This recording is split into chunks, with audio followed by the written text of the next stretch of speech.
Till नमस्ते to everyone.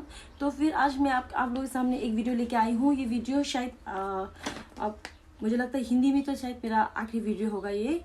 तो अगर आप लोगों के पास कोई क्वेश्चन है या आप कुछ जानना चाहते हो तो मेरी तरफ से तो मैं पूरा कोशिश करूँगी आप लोगों को बताने में। तो फिर आज का वीडियो ये है कि मैंने इससे पहले एक लोकल न्यूज़ में एक हिमाचल है हिमालय न्यूज़ है कुछ करके, तो वो न्यूज़ जो है फेसबुक में है और मुझे ज़्यादा जानकारी नहीं, लेकिन फेसबुक की थ्रू से मेरे को किसी ने भेजा था। एंड मैंने जस्ट उस न्यूज़ में देखा जो वो इंसान, उनका चेहरा तो नहीं कि वो क्या मतलब जो बोल रहे हैं, जो एंकर है जो उनका चेहरा नहीं है, वो पीछे छुप कर ऐसे इतना घटिया बातें बोल रहा था कि आई वॉज जस्ट शॉक्ड।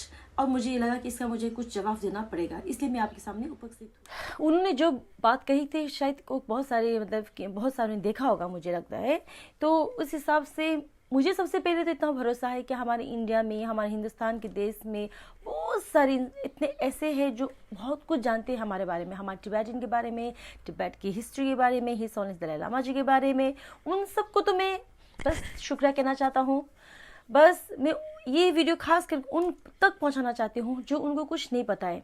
मतलब हम तिब्बतन इंडिया में रहकर ऐसा कोई नहीं कि मतलब आप लोगों को नुकसान पहुंचा रहा है। हम हमेशा आप लोगों का मतलब एक होता है ना शुक्रगुजार, हमेशा ही ग्रेटफुल रहेंगे, क्योंकि हाँ इंडिया ने जो हमें दिया है, हम तिब्बतन को जो दिया है वो तो बहुत है, लेकिन ऐसा नहीं कि हमने कुछ भी नहीं किया है। उन्होंने जो शब्द वगैरह मतलब जैसे बोलने का जो एक तरीका था वो बहुत ही गलत था, मुझे अच्छा एक भी नहीं लगा, तो कोई बात नहीं। तो हम इन सब कुछ ओके, सबसे मैं पहले ये बता दूं कि हम तिब्बतन लोग इंडिया में क्यों हैं। तो सबसे पहले आप आते थोड़ा हिस्ट्री में चलते हैं। तो जब 1959 में हमारा तिब्बत को पूरी तरह कब्जा कर लिया था, उससे पहले चाइना ने मतलब एक होता है ना एकदम प्यार से अंदर घुस गया था, फिर ऐसा करके मतलब ये होता ना। उस वक्त हमारी हिज ऑनेस्ट दलाई लामा जी बहुत ही यंग थे, उनका उम्र बहुत ही छोटा था।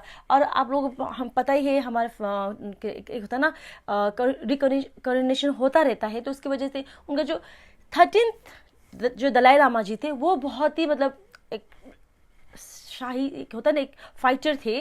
तो उनका नाम है थुप्तन ग्यात्सो। तो वो बहुत ही मतलब फाइटर थे। तो उसकी ऐसा नहीं कि चाइना ने मतलब ऐसा नहीं कि उसी वक्त ऐसा कुछ किया था, नहीं, वो बहुत पहले भी आए, फिर हमारा लड़ाई हुआ, ये सब हिस्ट्री है। तो फिर आया, फिर कब्जा किया, फिर उसके बाद फिर वो कुछ लड़ाई हुआ, फिर हम चाइना से मतलब अलग हो पाए। उसके बाद फिर उनका जब दलाई लामा वो अपने शरीर को त्याग दिया था, तो उसके बाद हमारे तिब्बत में सबसे बड़ा एक लीडर था ना, वो हमारी हिज ऑनेस्ट दलाई लामा जी है, फर्स्ट लीडर। उनके बाद जो 14 दलाई लामा जी उनका मतलब रिकॉग्निशन हुआ, उन्होंने छोटी उम्र से ही उनका दिल में इतना प्यार, इतना करुणा, इतना पॉजिटिव एक था। तो मतलब वो बहुत एक होता ना, उनका ये जन्म ही दुनिया को इस क्रूल भरी नेगेटिविटी दुनिया को एक पॉजिटिविटी लाने के लिए है। जो गौतम बुद्ध ने भी शिक्षा दिया है उनको प्रचार करने के लिए हमारे हिज ऑनेस्ट दलाई लामा जी 14 उनका रिकॉग्निशन हुआ। तो उसके बाद जब ये प्रॉब्लम चल रहा था, चाइना में ये सब हो रहा था, तो उस वक्त क्या हुआ, जवाहरलाल नेहरू जी, आप लोगों का जो इंडिया का ना आज़ादी हुआ था 47 में, आप लोगों को 1947 आप लोग भी इंडिया से लड़ रहे थे, ये सब हो रहा था ना। तो उसके बाद आप लोगों को आज़ादी मिल गया, तो आपका से बंटवारा हो गया, ये सब हो गया।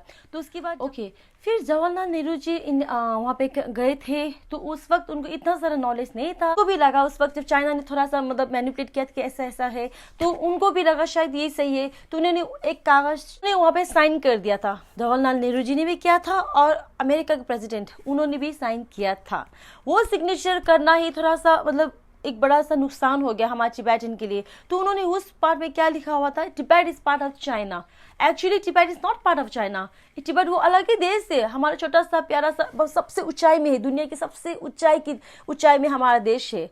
लेकिन उनको लगा होगा शायद अब चाइना ने ऐसा कुछ किया होगा, तो उसके बाद साइन किया। तो उसकी बात जो हुआ, उसके बाद ये हुआ कि चाइना को अब फुल सपोर्ट मिल गया, तो वो खुशी खुशी मतलब अटैक करना शुरू कर दिया। सीसीपी ने हमारे तिब्बत के अंदर जबरदस्ती घुसकर इतना सारा टॉर्चर किया, इतना सारा लोगों को मारा है, और हमारी बहुत सारी मोनेस्ट्री को तोड़ दिया था। उसके अंदर जो भी मंक्स और नन्स थे उन सबको निकाल कर टॉर्चर किया। अगर जो उनकी बात नहीं मानते और उनके खिलाफ जाते तो उनको इस तरह से टॉर्चर करते हैं, तो शायद आप लोग सोच भी नहीं सकते। फिर उसके बाद जो हुआ, मतलब जवाहरलाल नेहरू जी हिज हॉलीनेस दलाई लामा जी के साथ मिले, तो उनको एहसास हुआ कि हाँ तो कुछ तो गलती हुआ। मतलब actually Tibet is not a part of China, लेकिन चाइना घुस रहा है जबरदस्ती। तो उसके बाद अब कर नहीं सकते, क्योंकि ये बड़े बड़े लोगों का सिग्नेचर है, ये क्योंकि बच्चों का खेल तो नहीं है कि नहीं।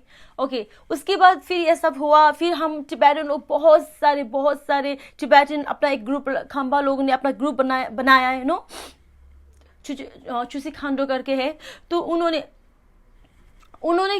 क्या किया, तो उन्होंने अपना तरफ से जितना लड़ सकते लड़ रहे थे, और बहुत सारे टिबेटन तो लड़ भी नहीं पाते, क्योंकि उन लोग तो बस इतना था कि उनके लिए हिज हॉलीनेस दलाई लामा जी सब कुछ थे।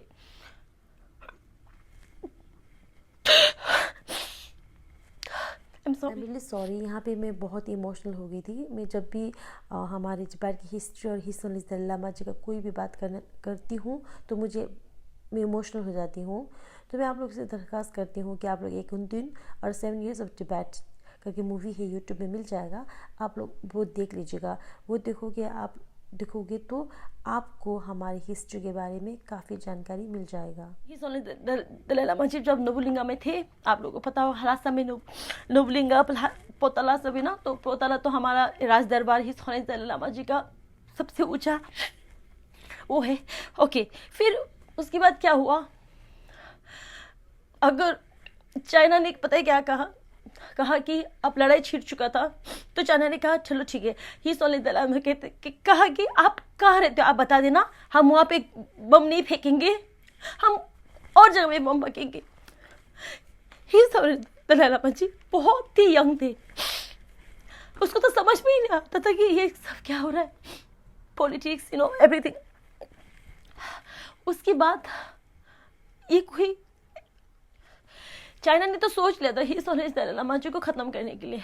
ओके, तो उसके बाद पूरी टिबेटन पोतला के आगे घेर के सब हमारे पूरे टिबेटन के लोग, बड़े बड़े बुजुर्ग लोग, सब कुछ बच्चे सब कुछ रोने लग गए कि हमारे हिज हॉलीनेस दलाई लामा जी को बचाओ। मतलब कुछ भी हो सकता था, है कि नहीं। उसके बाद उस वक्त हमारे पूर्वजों का एक ही मकसद था कि किसी भी हालत में हमारे परम पूज्य दलाई लामा जी की ज़िंदगी को बचाना, किसी भी हालत में तिब्बत से उनको सुरक्षित भारत में पहुंचाना, क्योंकि वो हमारे लिए भगवान है।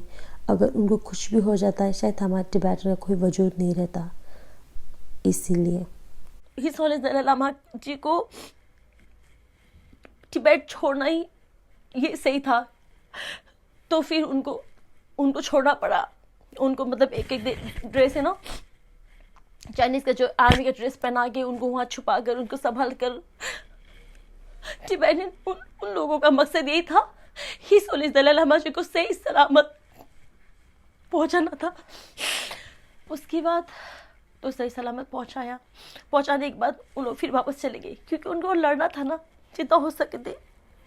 तो कि जितना तो उसके बाद जितना मतलब सेव करके वहाँ से इंडिया तक पहुँचा सकते थे ना, क्योंकि पास में नेपाल, उसके बाद इंडिया आता था, है कि नहीं। उसके बाद तो उस वक्त भी डर था कि और ये सब अचानक हुआ था, हम इंडिया की मतलब उसे बात पहुंचा नहीं पाते थे कि हाँ हिज हॉलीनेस दलाई लामा जी अचानक से मतलब ये मतलब निकलना पड़ा।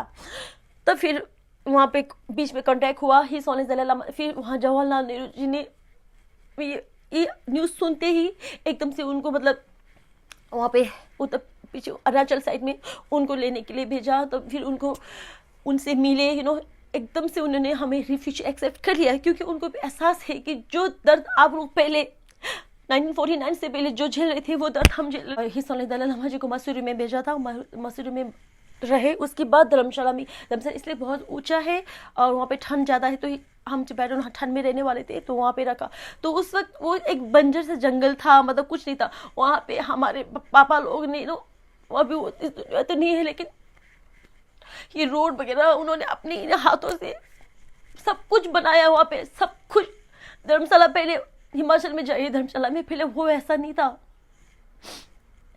अभी जो वहाँ पे विकास हुआ है, जो सब कुछ भी है, वो हिज होनेस दलाई लामा जी की वजह से है। ओके, यही है। तो आप जान लिए पहले तो हम यहाँ पे क्यों हैं। ओके, हिज होनेस दलाई लामा जी यहाँ पे क्यों है, हम क्यों है। उसके बाद हमें रिफ्यूजी मिला, तो तब तक हम यहाँ इंडिया में रह सकते हैं, तब तक जब तक हमारे टिबेट आज़ाद नहीं होगा। देश का रक्षा किया है, कितनों ने तो दूसरों को नहीं, अपने आप को जलाकर सेल्फ इमोलेशन किया है, बहुत सारे ने। तब बाद में हिज होनेस दलाई लामा जी ने कहा है कि नहीं, ऐसा मत करो। ये सब करने से उनको ज़्यादा तकलीफ होती है, और जो हम उनको तकलीफ पहुंचाना नहीं चाहते। और उसके बाद आप लोगों में ये बताऊं तो टिबेट ने इंडिया को क्या किया, क्या दिया। आप लोग जानते होंगे जब बांग्लादेश का लड़ाई, अगर आप लोग नहीं जानते तो मैं ये बता दूं आप लोगों को कि हमारे बहुत सारे टिबेटन का एक अलग सा फोर्स है जो स्पेशल फ्रंटियर फोर्स कहते हैं, और वो हर वक्त इंडिया की सुरक्षा के लिए आगे रहते हैं। आप लोग बता दूं, बांग्लादेश का लड़ाई हो, 1999 की कारगिल का लड़ाई क्यों ना हो, और मिशन ब्लू स्टार क्यों ना हो, और अभी गलवान घाटी में भी, और अभी लद्दाख में जो हुआ था, उस सब में हमारे टिबेटन हमेशा इंडिया को भारत की सेवा और सुरक्षा के लिए आगे बढ़ते रहते हैं। अभी भी ग्लेशियर में, उन ऊंचाई में, उस ठंड में हमारे बहुत सारे टिबेटन भाई लोग वहाँ पे रहते हैं। वो सिर्फ क्यों, इसलिए कि इंडिया की सुरक्षा के लिए, भारत की सुरक्षा के लिए। अगर आप लोग नहीं जानते तो आप जानिए। अगर आप लोग उनको पता नहीं है तो आप एक अच्छी हिंदुस्तानी होने के बावजूद आप लोग खुद जानिए। ये अभी बहुत सारे यूट्यूब में भी है, गूगल में भी है, कहाँ पे है तो वहाँ पे आपको मिलेगा किसने बलिदान दिया, कितने लोग थे, कितने टिबेटन लोग थे जिन्होंने अपनी जान दिया, इसलिए ताकि भारत की रक्षा करने के लिए। क्योंकि हमारे लिए भारत हमारा दूसरी घर है, और सब बहुत चाहते हैं इंडिया को, ऐसा नहीं कि कोई नहीं चाहते। बहुत सारे यूट्यूबर है, आप लोग देखिए, जुड़े हुए हैं, टिबेटन लोग मदद करने के लिए पहुंच जाते हैं आगे। कोई सी भी देश में, जानते हो बाहर देश पे काम करना कितना मुश्किल होता है, दिन रात एक करते हैं, लेकिन अगर किसी को जरूरत है तो देने के लिए नहीं सोचते। ओके, ये ही टिबेटन का बलिदान। आप लोगों ने कहा ना टिबेटन ने क्या किया इस देश में, तो आप लोग जान लिए। अभी भी अगर कुछ इंडिया में कुछ भी लड़ाई पर कुछ हो जाता ना, कुछ भी बुरा चीज़ अगर इंडिया के ऊपर बुरी नज़र डालेगा ना, सबसे पहले हमारी फौजी हाथ फैला के खड़ा हो जाएगा। अभी भी वहाँ पे ग्लेशियर में इतनी ठंड में, अभी भी जानते हो, अभी भी वहाँ पे प्रोटेक्शन के लिए वहाँ पे बैठे हुए हैं हमारे जवान। इससे पहले लद्दाख में जो हुआ था, वो वाला जो हुआ था तो खुल के आया कि हाँ हमारे टिबेटन ने जान देकर मतलब शहीद हुआ। ये सब ऐसे बहुत किस्से हैं, आप लोग जानिए। किसी अच्छा अपने अपनों से पूछिएगा, मैं ज़्यादा नहीं बता सकती। हमारे परम पूज्य दलाई लामा जी इंडिया और इंडियन लोग से बहुत प्यार करते हैं। जहाँ भी जाते हैं इंडिया को प्रमोट करने में नहीं रुकते, इंडिया की तारीफ़ करने में नहीं झुकते। वो कहते हैं वो इंडिया का बेटा है, इंडिया उनका दूसरा घर है। उन्होंने यहाँ तक कहा है कि वो अपनी आखिरी सांस और आने वाली दूसरी ज़िंदगी इंडिया में लेना पसंद करेंगे। वो इंडिया और इंडियन से बहुत ही प्यार करते हैं।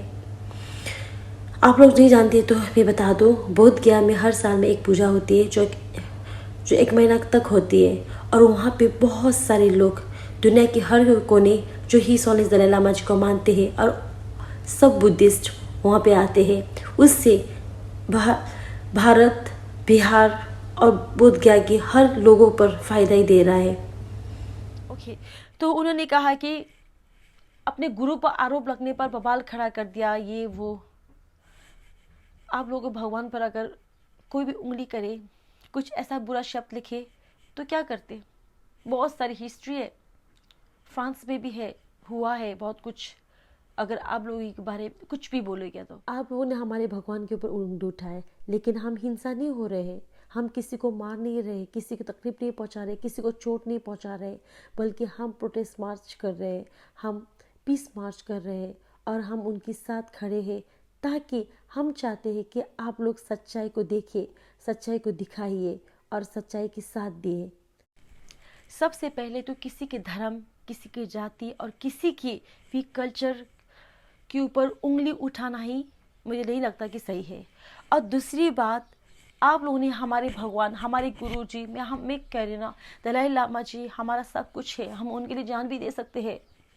तो उनके ऊपर इस तरह से आरोप, इस तरह से मीडिया लोग मतलब उछाल रहे हैं, और जानते हैं कहाँ कहाँ इसका हंगामा कहाँ कहाँ तक पहुँच चुका है कि जो भी चाइना का प्रोपेगेंडा, जो उन्होंने एक मोटिव लेकर जो कुछ किया था, तो उसमें हम खड़ा नहीं होंगे, हम आवाज भी नहीं उठा सकते। तो क्या कहें, हम चुपचाप बैठे रहे? हम रिफ्यूजी है तो हम चुपचाप बैठे रहे, हाथ में हाथ धरे रहे, देखते रहे कि हमारे हिस्सों ने दलाई लामा जी को कुछ भी आके कुछ कह दे? ऐसा तो नहीं होगा। ऐसा इसलिए नहीं होगा कि हम चाइना में नहीं है, इसलिए तो कहते हैं ना डेमोक्रेटिक कंट्री। क्यों कहते हैं? आजादी की दुनिया में आए हैं तो हम अपनी इतना आवाज नहीं उठा सकते? उठा सकते हैं। कहीं भी हम अगर कोई गलत कर रहा है तो कोई भी आवाज उठा सकते हैं, इसको आप लोग नहीं रोक सकते। अगर चाइना में हर रोज वही हो रहा है, अगर सही के लिए आवाज उठाओ तो उसको बंद कर देता है, मार डालता है। अपने लोगों भी कितना मारता है, आप लोगों को पता है ना।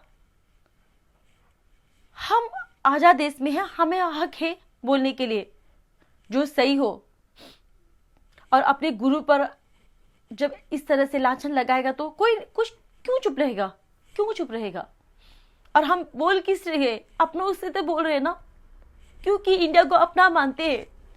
हम ज्यादातर इंडियन को प्रेशर क्यों करें? क्योंकि हमें उनसे प्यार है। आप लोगों को हमें समझना चाहिए।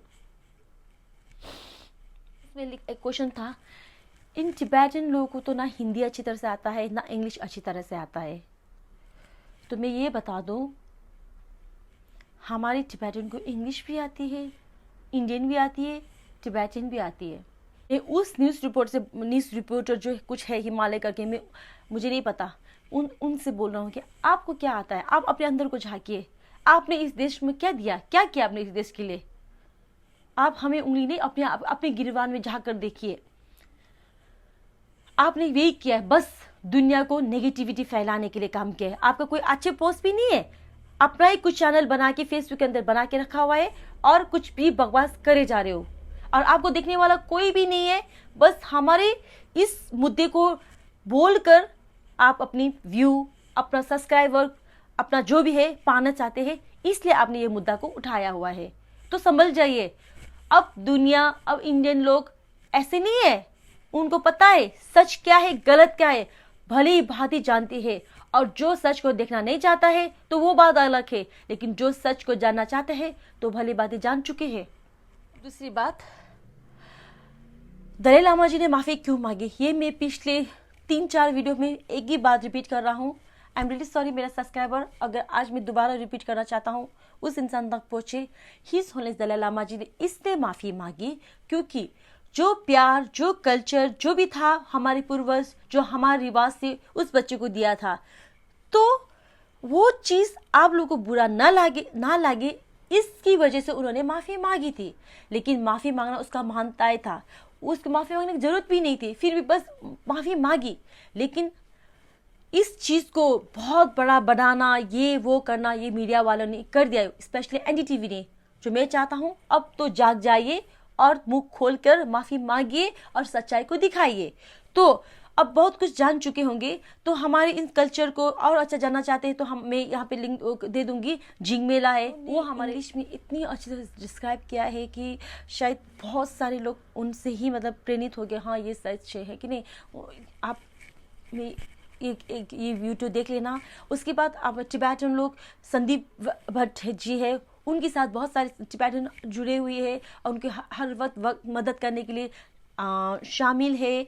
तो संदीप वर्जी आप लोग जानते होंगे, नहीं जानते तो उनको भी देख लेना। और एक टेट कुंजो है एग्जाम्पल फॉर ये सब यंग है, छोटे छोटे की बात कर रही हूँ मैं। ये टिबेट यंग टेट कुंजो है, वो भी हमेशा कहीं ना कहीं मदद करने के लिए आगे खड़ा रहता है। ये सब किसकी वजह से? हमारे ही दलाई लामा जी की उनकी कही हुई बातों को मतलब सच में दिखाने का, बातें से मुख से नहीं बल्कि हाथ से भी करना चाहिए, उसकी वजह से है कंपैशन और पीस को कायम रखने के लिए। ऐसे बहुत सारे टिबेटन बहुत सारे टिबेटन यूट्यूबर है जो उनकी जिससे जहाँ भी हम रहते हैं वहाँ पे इंडियन होते हैं, लेकिन इंडियन में किसी को परेशान हो जाता है, एकदम से यूट्यूब में कहते हैं कि इनको बहुत परेशान, इनको घर बनाना है, इनका ऑपरेशन करना है। ऐसे छोटे वीडियो वायरल होता रहता है और हम टिबेटन लोग कुछ ना कुछ हेल्प करते रहते हैं। तो इसके कोई टिबेटन आप लोगों के देश में रहकर कुछ बिगाड़ा नहीं है, आप लोगों को कुछ भी नुकसान नहीं दिया है, बल्कि जितना चाहे हम आप लोगों से उतना ही प्यार करते हैं। और ये दोस्ती, ये प्यार हमेशा बरकरार रहे, ये मैं दिल से गुजारिश करना चाहती हूँ। इसमें बहुत सारे फ्रूट्स वगैरह कुछ ना कुछ मिसअंडरस्टैंडिंग क्रिएट करने वाला आते रहेंगे, तो इसको इग्नोर करना, क्योंकि ये चाइना का कुछ लगता है। अभी भी इन मिसअंडरस्टैंडिंग क्रिएट करने इंसान को अभी भी नहीं समझोगे, आप दोबारा से यही गलती रिपीट करते रहोगे, तो फिर आप लोग के बाद कभी मत भूलेगा 1962 में क्या हुआ था। चाइना ने अटैक किया था ना इंडिया के ऊपर, तो उस वक्त भी हमारे टिबेटन भी थे उस लड़ाई में। तो हर चीज़ को मद्देनज़र में रखना। अभी क्या ये बात तो नहीं कि हमने क्या क्या आपने क्या नहीं किया, ये बात नहीं है। अभी सच्चाई की बात है, हम एक आज़ाद कंट्री में रहते हैं, आज़ाद देश में रहते हैं और हमें पूरा बोलने का अधिकार है। तो जब कुछ गलत चीज़ हो रहा है और कुछ गलत चीज़ को प्रचार कर रहे हैं तो हमें उसको रोकना है। वो सिर्फ हम टिबेटन नहीं, आप सब हिंदुस्तानी का साथ चाहिए और बहुत सारे हिंदुस्तानी हमारा साथ दे रहे हैं। इसके लिए मैं तहे दिल से शुक्रिया करना चाहती हूँ। Time when I dine, I prefer in India. You see, surrounded with people who really show you love, not artificial something. If I dine surrounded with Chinese officials, too much artificial. So I much prefer dying this country free.